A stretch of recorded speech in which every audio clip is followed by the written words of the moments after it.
Hello students, Namaste. You are most welcome to 12th class chemistry English medium. Students, our chapter 7 P block elements is going on.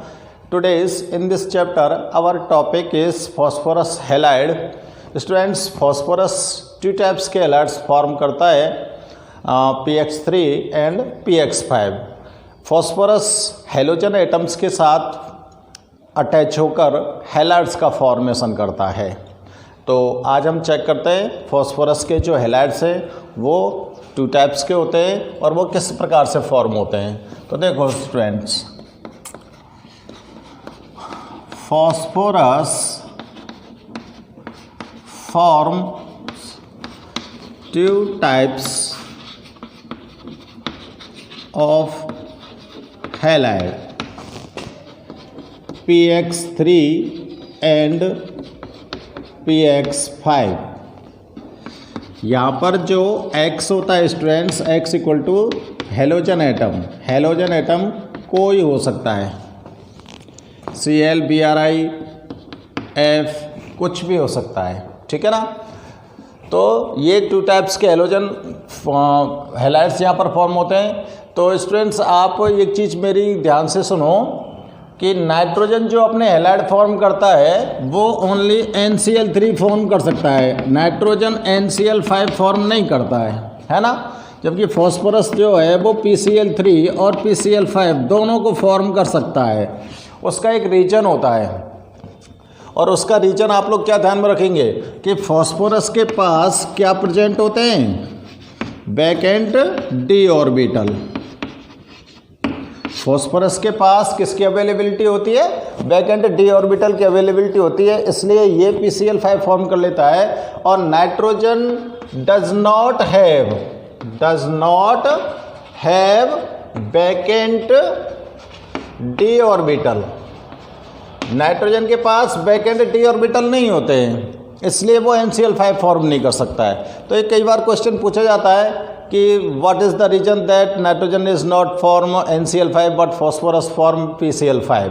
तो आपको इसका reason यहाँ पे ये लिख रहा है कि nitrogen does not have back and D orbital but phosphorus has back and phosphorus availability of vacant d orbitals, so phosphorus form PCl5, ठीक है ना। तो ये हमारा यहाँ पर जवाब हो सकता है। तो देखो स्टूडेंट्स, मैं इसको लिख देता हूँ चलो फॉस्फोरस के लिए, जिससे आपके ध्यान में बना रहे थोड़ा सा। ये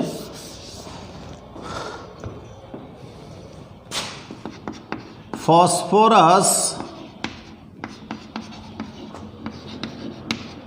form PCl5।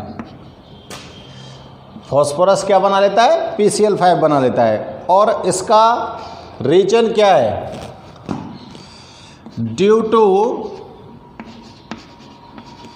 Availability of vacant d orbitals. Vacant d orbitals की अवेलेबिलिटी के कारण फॉस्फोरस PCl5 का फॉर्मेशन कर देता है। तो आप देख रहे हो यहाँ पर टू टाइप के हैलाइड्स हैं, जिसमें फर्स्ट तो है px3 और सेकंड है px5। तो यहाँ पर हम डिस्कस करते हैं students. First of all px3 compound क्या होते हैं। px3 कंपाउंड को डिस्कस करते हैं पहले हम, ठीक है ना। तो फॉस्फोरस px3 कंपाउंड का फॉर्मेशन करता है। px3 मीन्स ये PCl3 बना सकता है, PF3 बना सकता है, PBr3, PI3, इस तरह के कोई भी कंपाउंड से फॉर्म कर सकता है। तो px3 जो कंपाउंड का फॉर्मेशन होता है वो किस प्रकार से हो सकता है। तो देखो फर्स्ट में अगर हम वाइट फॉस्फोरस के साथ और क्लोरीन गैस पास कर दी जाए, वाइट फॉस्फोरस के ऊपर क्लोरीन गैस को पास कर दें तो हमें PCl3 कंपाउंड ऑब्टेन होता है। समझ आ रही है मेरी बात। When chlorine gas passes on the white phosphorus then we obtained PCl3 compound, ठीक है ना। तो देखो नोट कर देते हैं। When dry chlorine gas passes through white phosphorus, when dry chlorine gas passes through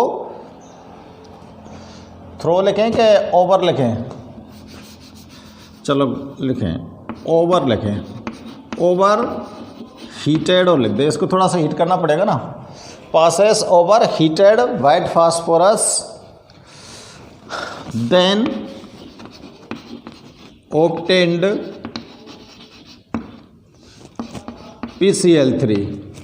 तो देखो ये वाइट फास्फोरस, ये क्लोरीन गैस, और इसको थोड़ा सा हीट कर दो, तो हीट कर दोगे तो आपको यहाँ पर क्या ऑब्टेन हो जाएगा? PCl3। ठीक है ना। बैलेंस करो, यहाँ पर 4 लगाऊं, यहाँ पर 6 लगाऊं। और एक मेथड और है PCl3 को ऑब्टेन करने का। क्या करोगे? थायोनिल क्लोराइड को ट्रीट कर दो वाइट फास्फोरस के साथ। वाइट फास्फोरस के साथ अगर थायोनिल क्लोराइड को ट्रीट कर दें तो भी हमको PCl3 ऑब्टेन हो जाता है ना। तो लिख देते हैं, it is obtained by action of thionyl chloride with phosphorus। Thionyl chloride को फॉस्फोरस के साथ, फॉस्फोरस वाइट है, वाइट फॉस्फोरस के साथ इसको ट्रीट कर रहे हैं हम, तो भी आपको क्या ऑब्टेन हो जाएगा? हमको ऑब्टेन हो सकता है क्या? PCl3, है ना। रिएक्शन बनाओ, तो वाइट फास्फोरस लो, थायोनिल क्लोराइड SOCl2, रिएक्शन कराओ, PCl3 निकालो, और क्या निकलेगा? SO2 निकालो और HCl2। ठीक है ना। ये कंपाउंड यहाँ पर फॉर्म होंगे H2Cl2। तो बैलेंस करके चेक करो, सल्फ़र के 3, सल्फ़र का 1।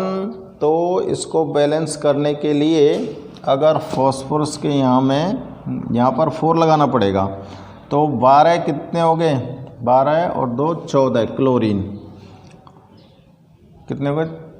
12 और 2 14, है ना। यहाँ पर मैं 8 लगाऊं, यहाँ पर 8 लगाऊं, तो यहाँ पर क्या लगाना पड़ेगा? 12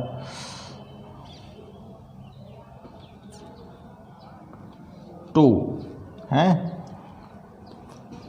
और 4। ठीक है भाई। तो ये 2 मेथड हैं फॉस्फोरस ट्राइक्लोराइड ऑब्टेन करने के लिए। PX3 को क्या बोलेंगे? फास्फोरस ट्राइक्लोराइड, है ना। तो फॉस्फोरस ट्राइक्लोराइड को ऑब्टेन करने के लिए आप लोग इन 2 मेथड्स का यूज़ करोगे। इसमें फर्स्ट में तो क्या करना है आपको? वाइट फास्फोरस के ऊपर से आप गर्म क्लोरीन गैस को पास कर दो, आपको फॉस्फोरस ट्राइक्लोराइड मिल जाएगा। दूसरे मेथड में क्या करना है? थायोनिल क्लोराइड को ट्रीट कर दो, किसके साथ? वाइट फास्फोरस के साथ, तो आपको PCl3 ऑब्टेन हो जाएगा। ठीक है ना। तो दोनों मेथड हैं ये, और हम दोनों मेथडों को नोट करेंगे। अब चेक करते हैं, देखो फॉस्फोरस ट्राइक्लोराइड की जो स्ट्रक्चर होती है उसको, स्ट्रक्चर ऑफ PCl3। PCl3 किस प्रकार के स्ट्रक्चर बनाता है? तो देखो PCl3 जो होता है वो बिल्कुल जैसे अमोनिया की स्ट्रक्चर हमने फॉर्म की थी, सेम उसी तरीके से ये ट्राइगोनल पिरामिडल स्ट्रक्चर फॉर्म करता है। तो इसके लिए आप फास्फोरस के साथ 3 क्लोरीन एटम्स को अटैच कर दो। फास्फोरस इसके पास एक लोन पेयर होगा और 3 क्लोरीन एटम इसके साथ अटैच होंगे, ये इसके पीछे होगा ये वाला क्लोरीन एटम, और इसमें जो यहाँ पर ये बॉन्ड एंगल आपको विजिबल है स्टूडेंट्स, 100.4 डिग्री का होगा। और ये जो डिस्टेंस होती है फॉस्फोरस और क्लोरीन एटम के बिटवीन, ये डिस्टेंस होती है 240 पिकोमीटर। फॉस्फोरस और क्लोरीन एटम के बिटवीन डिस्टेंस तो कितनी है यहाँ पर 240 पिकोमीटर, और क्लोरीन एटम के बिटवीन जो बॉन्ड एंगल होता है वो होता है 100.4 डिग्री का। अब देखो यहाँ पर जो ये फॉस्फोरस एटम है, ये फॉस्फोरस एटम का हाइब्रिडाइजेशन क्या है ना, हाइब्रिडाइजेशन क्या होता है और इसके शेप का नेम क्या होता है। तो देखो यहाँ लिखूँ मैं NPCl3 है ना, NPCl3 फॉस्फोरस HNsp3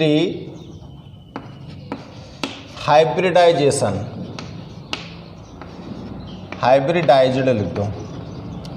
फॉस्फोरस कौन सा हाइब्रिडाइजेशन है फॉस्फोरस के अंदर, sp3, और इसकी शेप जो होती है इट्स शेप इज ट्राइगोनल, क्या है पिरामिडल, ट्राइगोनल पिरामिडल है ना। और ये कैसा सब्सटेंस होता है, ये होता है it is a colourless substance. PCl3 कैसा सब्सटेंस है बच्चों, कलरलेस सब्सटेंस, कलरलेस और लिख दो ऑयली सब्सटेंस। तो ये इसके स्ट्रक्चर के बारे में, स्ट्रक्चर में आपको यही ध्यान रखना है कि ट्राइगोनल पिरामिडल इसकी स्ट्रक्चर होती है, और जिसमें फॉस्फोरस जो एटम होता है उसका हाइब्रिडाइजेशन होता है sp3, और बिल्कुल इसकी स्ट्रक्चर आप फॉर्म करेंगे जैसे आपने अमोनिया की स्ट्रक्चर को फॉर्म किया था, ठीक है ना। अमोनिया के अंदर इसी प्रकार से आपने एक लोन पेयर को विजिबल किया था, और इस लोन पेयर की वजह से इनके जो बॉन्ड एंगल होते हैं वो छोटे होते हैं, क्योंकि इनके अंदर क्या होता है, रिपल्सन होता है ना, ठीक है ना। तो देखो फॉस्फोरस की ये तो स्ट्रक्चर हो गई। अब देखते हैं फॉस्फोरस ट्राइक्लोराइड जो है, इसकी जो केमिकल प्रॉपर्टीज होती हैं, उन केमिकल प्रॉपर्टीज़ में ये किस तरह से रिएक्शन करता है, इसके रिएक्शन को चेक कर लेते हैं, एक दो रिएक्शन। तो फॉस्फोरस ट्राइक्लोराइड होता है जो एयर की मॉइस्चर के साथ रिएक्ट हो जाता है। किसके साथ रिएक्ट हो जाता है, मॉइस्चर के साथ। तो यहाँ पर मैं लिख सकता हूँ इसकी मॉइस्चर के साथ reaction, PCl3 is hydrolyzed in presence of moisture। ये मॉइस्चर की प्रेजेंस में हाइड्रोलाइज हो जाता है, और हाइड्रोलाइज होकर ये ऑर्थोफॉस्फोरिक एसिड, एक फॉस्फोरिक एसिड होता है, उसको प्रोड्यूस करता है। तो PCl3 को आप हाइड्रोलाइज कीजिए, और हाइड्रोलाइज करके यहाँ पर देखो ये फॉस्फोरिक एसिड ऑब्टेन होते हैं। यहाँ पर देखो H3PO3 प्लस क्या बचेगा, HCl, है ना। तो ये जो ऑब्टेन हुआ है आपको H3PO3, ये फॉस्फोरस एसिड है, और ये कौन सा वाला एसिड है, ऑर्थोफॉस्फोरिक एसिड, है ना। क्योंकि फॉस्फोरस के कई सारे ऑक्सो एसिड्स फॉर्म होते हैं, और उन सभी ऑक्सो एसिड्स में जो ये एसिड का नेम है ये है ऑर्थोफॉस्फोरिक एसिड। तो यहाँ पर लिख दूँ मैं आपको जिससे ध्यान रहे, ऑर्थोफॉस्फोरिक एसिड। रिएक्शन को आप लोग बैलेंस कर सकते हैं। बैलेंस करने के लिए हम यहाँ पर देखो क्लोरीन के 3 है, 3 से मल्टीप्लाई कर देता हूँ, तो हाइड्रोजन के कितने हो गए 6, यहाँ पर 3 से मल्टीप्लाई कर देता हूँ, ऑक्सीजन के हो गए 3, ऑक्सीजन 3, ठीक है ना। और फॉस्फोरस का 1 तो ये फॉस्फोरस की किसके साथ रिएक्शन हो गई, मॉइस्चर के साथ। अगर PCl3 को आप मॉइस्चर की प्रेजेंस में ही रखते हो तो ये ऑर्थोफॉस्फोरिक एसिड आपको प्रोड्यूस करता है, ठीक है ना। तो ये H3PO3 जो होता है वो क्या होता है, ऑर्थोफॉस्फोरिक एसिड। सेकंड, अगर इसकी रिएक्शन को चेक करें हम, तो फॉस्फोरस जो है ये ऑर्गेनिक कंपाउंड के साथ, ये ऐसे ऑर्गेनिक कंपाउंड के साथ रिएक्ट करता है जिन ऑर्गेनिक कंपाउंड में OH ग्रुप प्रेजेंट होता है। OH ग्रुप जिन ऑर्गेनिक कंपाउंड से प्रेजेंट होता है वो कौन हो सकते हैं, वो या तो कार्बोक्सिलिक एसिड हो सकते हैं या फिर OH होता है एल्कोहल्स के अंदर, है ना भाई। OH ग्रुप या तो एल्कोहल्स के अंदर प्रेजेंट होगा या फिर कार्बोक्सिलिक एसिड्स के अंदर प्रेजेंट होगा। तो और ये जो PCl3 होता है ये रिएक्ट कर सकता है कार्बोनिक एसिड के साथ या कार्बोनिक कंपाउंड के साथ। तो इसकी नेक्स्ट जो रिएक्शन है वो चेक करते हैं हम। It reacts with organic compounds which contain OH group, like जिनके पास OH ग्रुप होता है उनके साथ ही ये रिएक्ट कर सकता है। और लाइक ऐसे कौन कौन से एग्जाम्पल हो सकते हैं, देखो इसके पास OH ग्रुप है, ये रहा OH ग्रुप, और इसके पास भी OH ग्रुप है, एल्कोहल के पास भी। तो कार्बोक्सिलिक एसिड और एथेनॉल यानी कि एल्कोहल और ये कार्बोक्सिलिक एसिड हैं, जैसे एसिटिक एसिड है, इन दोनों के पास OH ग्रुप है तो इसके साथ ये रिएक्ट कर सकता है। तो इसकी रिएक्शन कैसे हो सकती है उसको चेक करते हैं हम, है ना। तो मैं इसको इरेज करता हूँ, आप लोग एक बार इसको पॉज करके नोट कर लो। इसकी रिएक्शन को चेक करते हैं, एसिटिक एसिड और एथेनॉल के साथ किस प्रकार से रिएक्ट करता है ये। तो देखते हैं रिएक्शन किसके साथ, एसिटिक एसिड के साथ रिएक्शन चेक कर लेते हैं ना। तो एसिटिक एसिड प्लस PCl3, इसके पास OH ग्रुप है ना, OH ग्रुप है। तो ये इसके साथ रिएक्ट करके ये बनाएगा CH3COCl एसिटाइल क्लोराइड और H3PO3, ऑर्थोफॉस्फोरिक एसिड फॉर्म करेगा, है ना। तो ऑर्थोफॉस्फोरिक एसिड फॉर्म करेगा। तो स्टूडेंट्स इसको चेक कर लेते हैं बैलेंस इसका। यहाँ पर 3 लगा देता हूँ मैं और यहाँ पर 3 लगा देता हूँ, फॉस्फोरस हाइड्रोजन, ठीक है ना। और अब तुम रिएक्शन कराओ किसके साथ, एथेनॉल के साथ, C2H5OH प्लस PCl3, इसके साथ रिएक्ट करके ये क्या बना देगा, एथिल क्लोराइड प्लस H3PO3, ठीक है ना। तो यहाँ 3 और चेक कर लो हाइड्रोजन को सबको और ऑक्सीजन को, ठीक है ना। तो ये रिएक्शन होती है।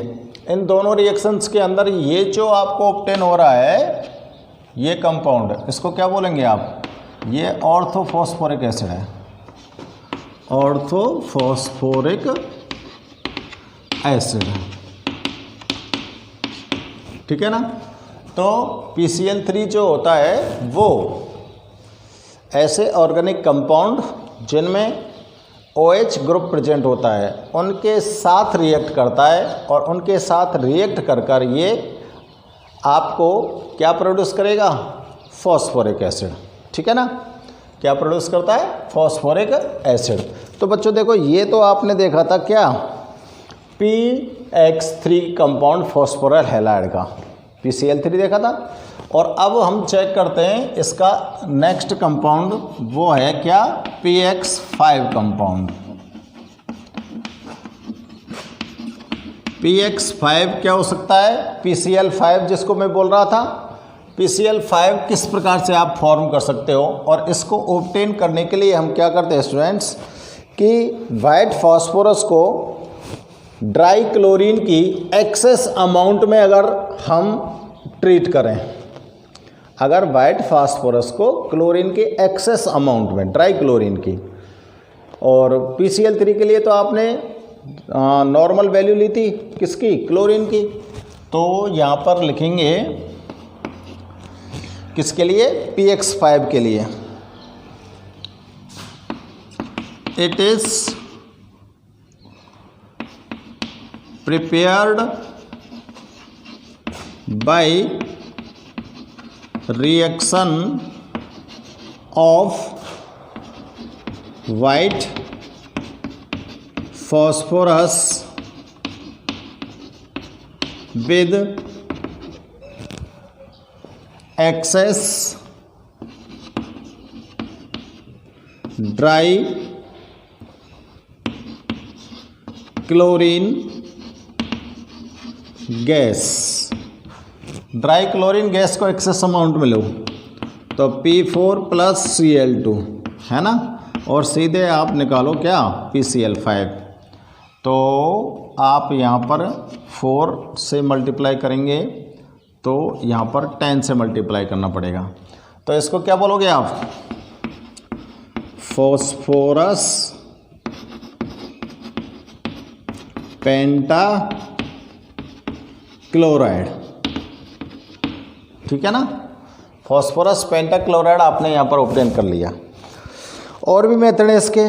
अगर इसको हम रिएक्ट कराते हैं किसके साथ, सल्फ्यूरिल डाइक्लोराइड के साथ, तो देखो it is also obtained by action of SO2Cl2 with white phosphorus। White phosphorus के साथ किसको रिएक्ट कराना है आपको, SO2Cl2 को, है ना। तो देखो SO2Cl2 PCl5 ऑब्टेन कर दो, प्लस क्या बच गया, अभी बच रहा है आपके पास सल्फ़र बच रहा है, ऑक्सीजन बच रहा है, तो क्या निकाल दो यहाँ पर, सल्फ़र डाइऑक्साइड गैस निकाल दो, है ना। तो बैलेंस करो, फॉस्फोरस को अगर मैं यहाँ पर 4 करूँ, है ना, तो क्लोरीन कितने हो जाते हैं, 20। क्लोरीन अगर 20 हो जाते तो मेरे को यहाँ पर 10 से मल्टीप्लाई करना पड़ेगा, और ये SO2 10 हो गया, तो यहाँ पर भी कितने से मल्टीप्लाई कर दूँ, 10 से। तो आपके पास 2 मेथड, ट्यूब मेथड तो ऑब्टेन करने के लिए PCl3 के मैंने आपको नोट किए थे, और यहाँ पर ट्यूब मेथड से मैं आपको बता रहा हूँ किसके लिए, PCl5 को ऑब्टेन करने के लिए। तो एक मेथड तो स्टूडेंट्स इसमें सेम है, कौन सा भाई, ड्राई क्लोरीन गैस को आप इसके ऊपर से पास कर रहे हो और इसको थोड़ा सा हीट कर रहे हो, ठीक है ना।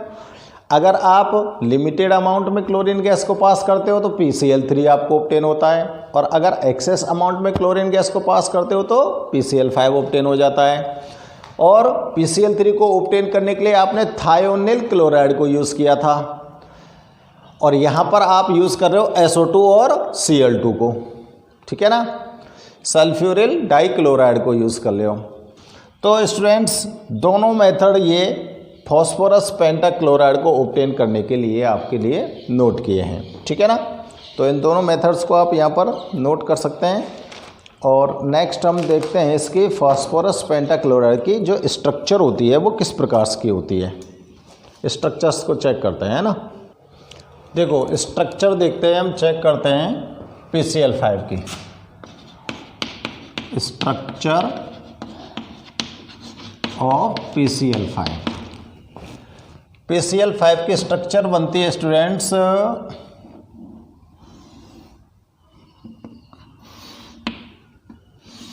इस तरह से बना सकते हो आप लोग।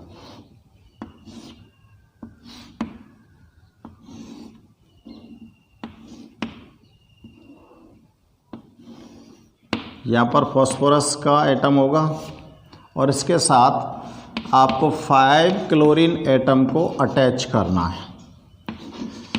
देखो इसमें 2 एक्सियल क्लोरीन प्रेजेंट है ना, ये एक्सियल क्लोरीन है, और इसकी जो ये स्ट्रक्चर बनती है, और इस स्ट्रक्चर को क्या बोलोगे आप, इस स्ट्रक्चर को बोलेंगे हम ट्राइगोनल बाइपिरामिडल। और इसमें फॉस्फोरस का जो एटम है उसका जो हाइब्रिडाइजेशन होगा वो क्या होगा, इसके अंदर हाइब्रिडाइजेशन होता है स्टूडेंट्स, क्योंकि PCl5 बना रहा है और d ऑर्बिट्स इसमें पार्टिसिपेट कर रहे हैं, ठीक है ना, d ऑर्बिट्स पार्टिसिपेट कर रहे हैं। तो यहाँ पर जो इसका हाइब्रिडाइजेशन आएगा वो क्या आएगा, तो देखो NPCl5 P atom H sp3d hybridized. Phosphorus का हाइब्रिडाइजेशन क्या है, sp3d, और it has trigonal bipyramidal structure. इसकी जो स्ट्रक्चर है वो कैसी है, ट्राइगोनल बाइपिरामिडल। और ये फॉस्फोरस पेंटाक्लोराइड जो होता है स्टूडेंट्स, ये या तो गैसियस स्टेट में प्रेजेंट होता है या फिर ये लिक्विड स्टेट में प्रेजेंट होता है। मोस्टली गैसियस स्टेट में होता है, और गैसियस स्टेट में होता है तो इसकी स्टेबिलिटी पर दिक्कत है ना। तो यहाँ पे पहले लिख देता हूँ, it is present in gas और लिक्विड स्टेट। फॉस्फोरस पेंटाक्लोराइड या तो गैसियस स्टेट में होगा या लिक्विड स्टेट में होगा, है ना। और यहाँ पर इसकी जो ये गैसियस स्टेट है या लिक्विड स्टेट है, इससे यहाँ पर हमको ये थोड़ा सा समझ आ रहा है कि इसकी जो स्टेबिलिटी है फॉस्फोरस पेंटाक्लोराइड की, वो किससे, PCl3 से लेस है। PCl3 से इसकी स्टेबिलिटी कैसी होती है, लेस होती है। तो देखो मैं यहाँ पर लिख देता हूँ, द स्टेबिलिटी, इम्पॉर्टेंट फैक्ट है ये, the stability of PCl5 is less than PCl3। और इसका रीजन, आप मेरी बात को ध्यान से सुनो, इसका रीजन भी सुन लो आप लोग। फॉस्फोरस पेंटाक्लोराइड के पास 2 एक्सियल क्लोरीन प्रेजेंट होते हैं, और ये जो एक्सियल क्लोरीन प्रेजेंट होते हैं स्टूडेंट्स, इसमें जो ये वाला बॉन्ड है, ये वाला बॉन्ड थोड़ा सा लॉन्गर होता है। कैसा होता है, लॉन्गर होता है। और आपको पता है जितना भी लॉन्गर बॉन्ड होगा, बॉन्ड लेंथ जितनी ज़्यादा होगी वो उतना ही वीकर होगा, उतना ही वीक होगा, ठीक है ना। तो ये एक्सियल क्लोरीन जो है लॉन्गर बॉन्ड से अटैच होती है फॉस्फोरस एटम के साथ। तो इसको थोड़ा सा आप हीट करोगे तो ईजी वे में ये जो लॉन्ग बॉन्ड होते हैं ये ब्रेक हो जाएंगे, और लॉन्ग बॉन्ड ब्रेक हो जाएंगे तो इसके अंदर से क्लोरीन गैस रिलीज हो जाएगी, और ये कन्वर्ट हो जाएगा किसके अंदर, PCl3 के अंदर, ठीक है ना। तो स्टेबिलिटी जो PCl5 की होती है वो PCl3 से कम होती है, ये बात कहना चाह रहा हूँ मैं। तो यहाँ पर इसका रीजन भी मैं आपको बिल्कुल क्लियर कर देता हूँ। PCl5, तो देखो यहाँ पर रीजन लिख रहा हूँ, बिकॉज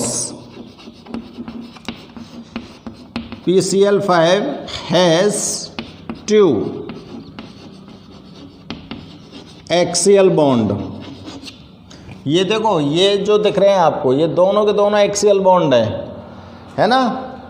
और ये एक्सियल बॉन्ड कैसे हैं,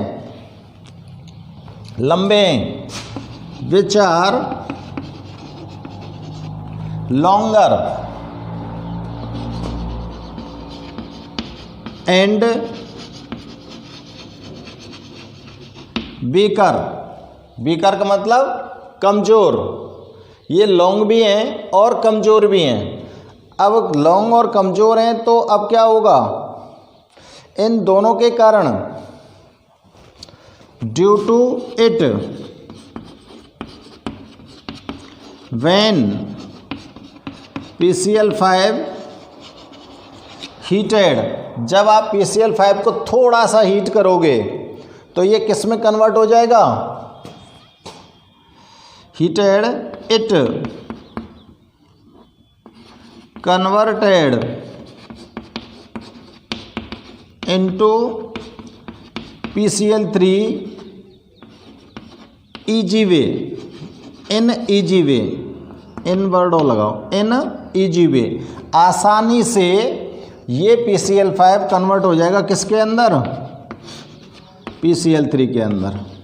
थोड़ा सा गर्म करेंगे तो, क्योंकि क्लोरीन गैस इसके अंदर से रिलीज हो जाएगी। ये दोनों के दोनों एक्सियल बॉन्ड जो हैं, वीक बॉन्ड हैं, ये दोनों के दोनों ब्रेक हो जाएंगे और ब्रेक होने के बाद PCl5 कन्वर्ट हो जाएगा PCl3 में।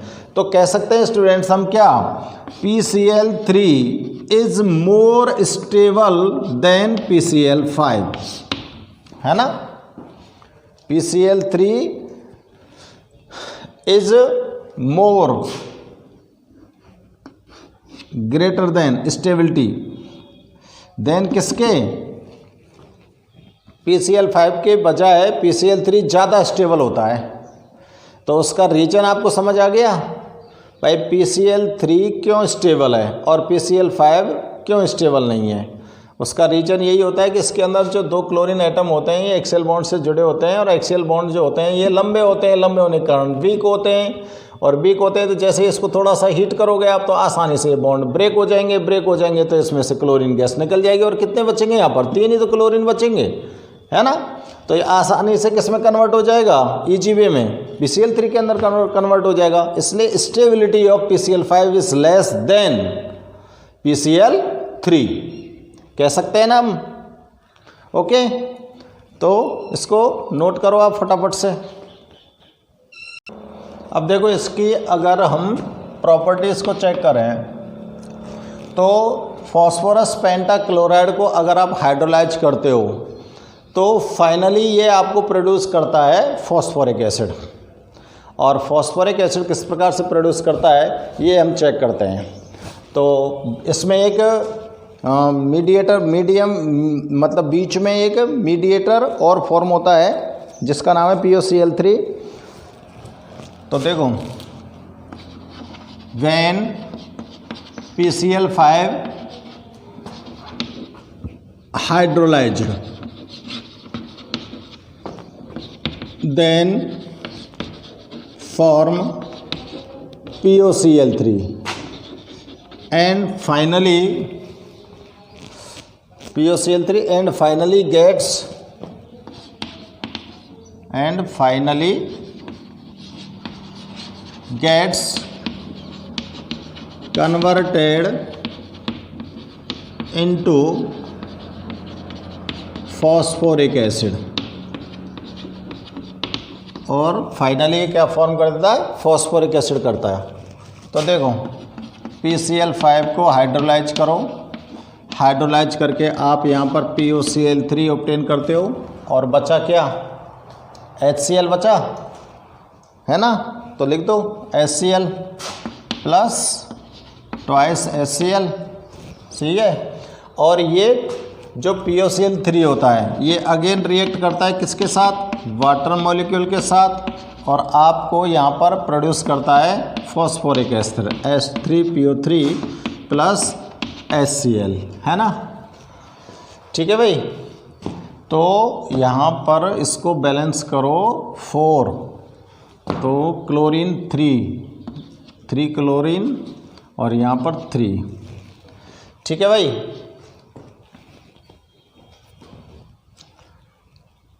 देखो चेक करके,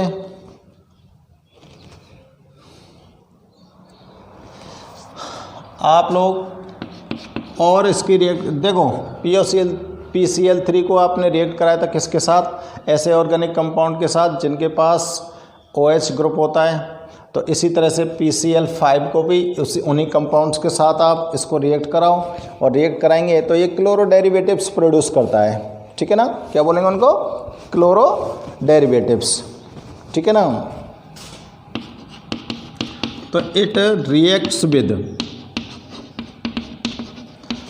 organic compounds, then produce organic compounds कौन से ऑर्गेनिक कंपाउंड्स विच containing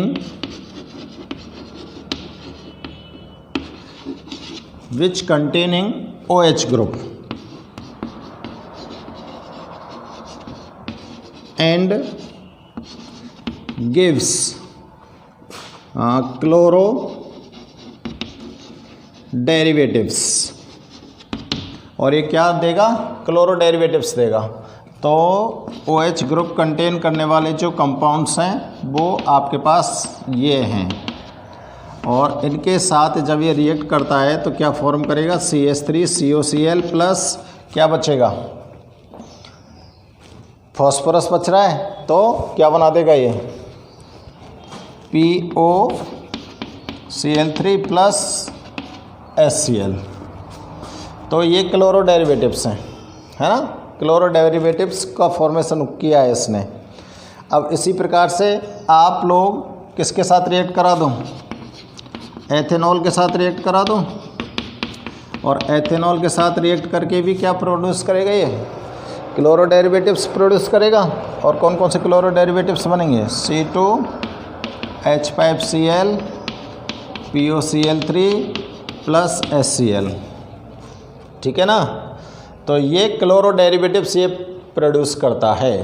तो स्टूडेंट्स ये हैं फॉस्फोरस के हैलाइड्स। फॉस्फोरस 2 टाइप्स के हैलाइड्स यहाँ पर फॉर्म कर रहा है, PCl3 और PCl5।